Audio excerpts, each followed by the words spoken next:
নমস্কার, সবাইকে শুভ সকালের অনেক অনেক শুভেচ্ছা।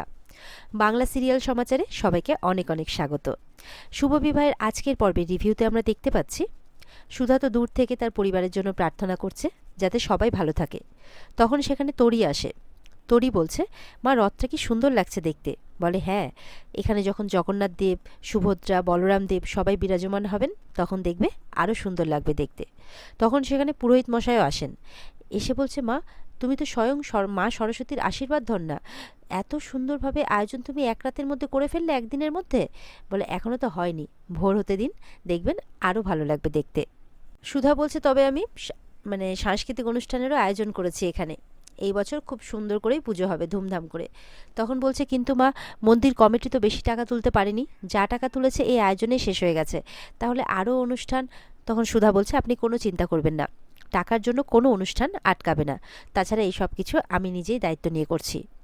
ঠাকুরমশাই বলছেন যে তুমি এত নিঃস্বার্থভাবে দু হাতে খরচ করছো, এই ঋণ তো আমরা কোনোদিনও শোধ করতে পারবো না, মা। সুধা বলছে, ঋণ নয় ঠাকুরমশাই, আমার জীবন তো মায়েরই দান, তাই আমি মায়ের জন্যই করছি।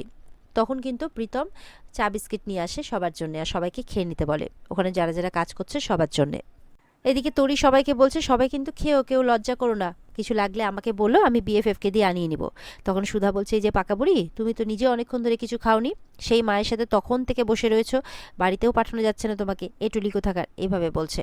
আর ওদিকে সৌমি প্ল্যান করছে, তার মামুকে বলছে যে আজকে রাতে সবাই কাজ নিয়ে ব্যস্ত থাকবে, আমি সবাইকে ঠিক ম্যানেজ করে নেব, তুমি এই সুযোগে কিন্তু ওই সুধাকে মনের কথাটা বলতে বলছে, যে তুমি কিন্তু নিজের মনের কথাটা বলে দেবে। দেখো, তোমার জন্য কিন্তু আমি আমার হানিমুনটা পিছিয়েছি, যে সবাই মিলে একসাথে হানিমুনে যাব।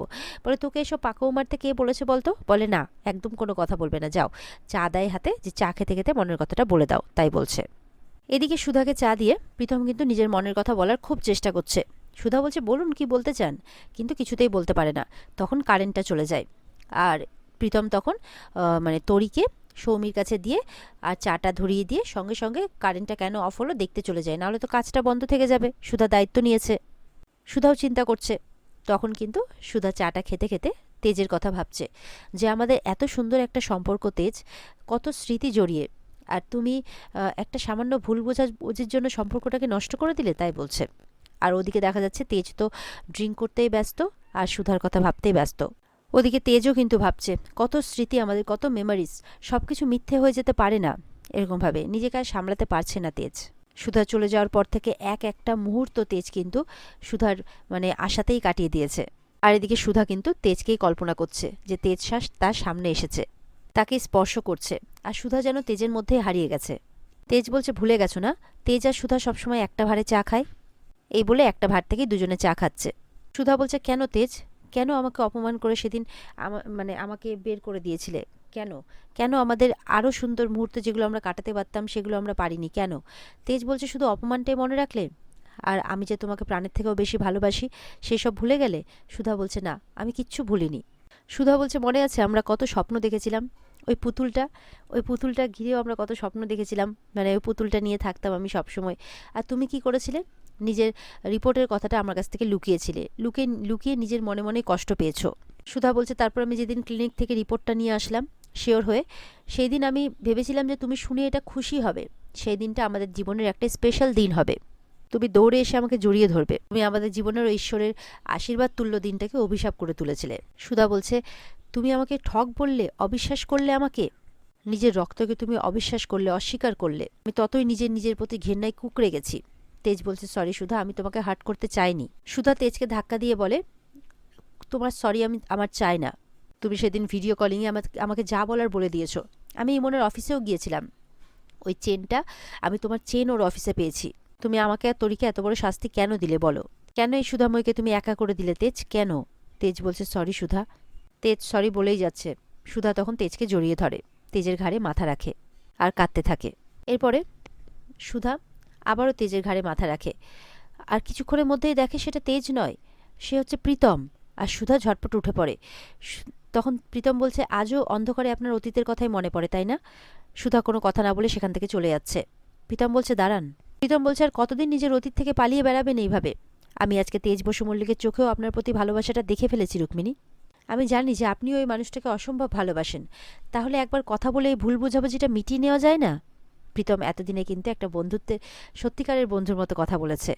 সে নিজের ভালোবাসার কথা ভাবেনি, বরঞ্চ তার ভালোবাসাকে সে যাকে ভালোবাসে তার কাছে ফিরিয়ে দেওয়ার চেষ্টা করছে। মনে মনে বলছে যে আমিও আপনাকে ভীষণ ভালোবাসি সুধা, তাই জোর করে আপনাকে ধরে রাখতে চাই না, শুধু চাই যে আপনি যেটাতে খুশি থাকবেন সেটাই যাতে লাইফে পান। সুধা বলছে ওটা তেজ বসু মল্লিকের জেদ। যে নিজের সন্তানকে অস্বীকার করে তাকে আমি কি করে আমার মনে জায়গা দিই। প্রীতম বলছে আমি এই 5 বছরে আপনাকে আপনার ইগোর সাথে লড়াই করতে দেখেছি, তাই তো আমি সেদিন তেজ বসু মল্লিকের সামনে বলেছিলাম যে আমি আপনার ফিয়ান্সে, যাতে আপনাকে আর তরিকে সেভ করতে পারি। কিন্তু আই ওয়াজ রং। আমি তেজের চোখে আপনার প্রতি ভালোবাসা দেখেছি আর আপনার চোখে তেজের প্রতি ভালোবাসা দেখেছি, আর আমি এটাও জানি যে আপনি মনে মনে সেখানে ফিরতে চান। সৌমি কিন্তু পাশ থেকে সবটাই শুনছে। সৌমি বলছে মামু এটা কি বলছে? তার মানে স্যার সেদিন ঠিকই বলেছিলেন, উনি রুক্মিণী সেনগুপ্ত নন, উনি সুধাবই বসু মল্লিক। এরপরে প্রীতম সেখান থেকে চলে যায়। সৌমি সুধাকেই দেখতে থাকে। এরপরে দেখা যাচ্ছে বসু মল্লিক পরিবার সবাই মিলে সুধা যেখানে আয়োজন করেছে সেখানে এসে উপস্থিত হয়েছে। এসে সেই ঠাম্মি চারপাশটা দেখে বলছে বাহ, এবার রথযাত্রা উৎসবের আয়োজনটা কত সুন্দর হয়েছে, তাই না? মেচকা বলছে হ্যাঁ, দেখে মনেই হচ্ছে এই পুজো কমিটি যাকে মানে দায়িত্ব দিয়েছে সে সবকিছু যত্ন করে করেছে। সেখানে সুধার মায়ের পরিবারও চলে আসে। সুধার মা মনে মনে বলছে আমার যেই মেয়েকে এরা অপমান করে তাড়িয়ে দিয়েছিলেন, আজকে সেই মেয়েরই প্রশংসায় এনারা পঞ্চমুখ, অজান্তেই।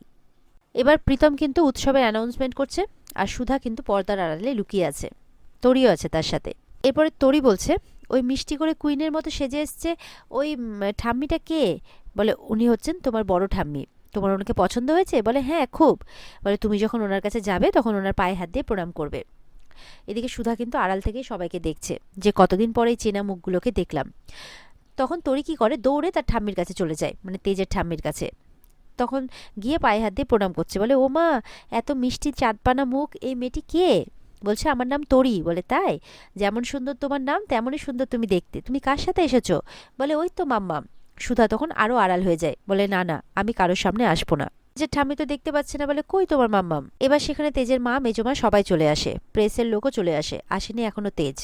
এদিকে তরি বলছে যা, মাম্মামকে তো খুঁজেই পাচ্ছি না। ঠিক আছে, আমি মাম্মামের সাথে তোমার দেখা করিয়ে দেবো। ঠাম্মি বলছে ঠিক আছে, আমি কিন্তু অপেক্ষায় রইলাম।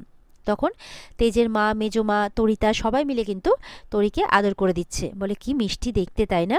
তরিতা বলছে শোনো, তোমার নাম তরি, আমার নাম হচ্ছে তরি, তা কত মিল না আমাদের। এই নিয়ে হাসাহাসি করছে। আর সুধা দূর থেকে সবাইকে দেখছে। সুধা বলছে আজকে আমার তরিটা সবার আশীর্বাদ পাচ্ছে।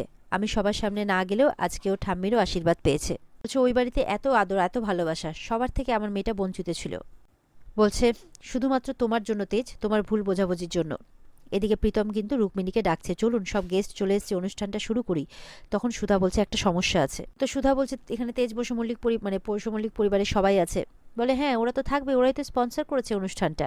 প্রীতম তো সুধাকে বোঝাচ্ছে আপনি না গেলে কি করে হবে, এখানে কত বড় বড় গেস্টরা এসছে, তাছাড়া সব দায়িত্ব আপনি নিয়েছেন।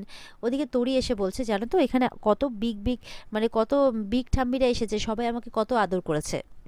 সুধা এবার তরিকে দেখে বলছে আমি উপায় পেয়ে গেছি, এবার তরি অনুষ্ঠান শুরু করবে। আর এখানে আজকের পর্ব শেষ হয়ে যায়। তো বন্ধুরা, এই ছিল আজকের পর্বের রিভিউ। আশা করব তোমাদের সবার ভালো লেগেছে। কমেন্ট করে জানাবে কিন্তু। আর এই মানে আমাদের সাথে জুড়তে আমাদের চ্যানেলকে সাবস্ক্রাইবটা অবশ্যই করবে। পর্বের পর্ব যদি ভালো লেগে থাকে তাহলে পর্বের বিস্তারিতটা অবশ্যই স্টার জলসার পর্দায় দেখে নেবে। তাহলে দেখা হচ্ছে আগামীকালকে। সবাই অপেক্ষায় থাকবে। টাটা।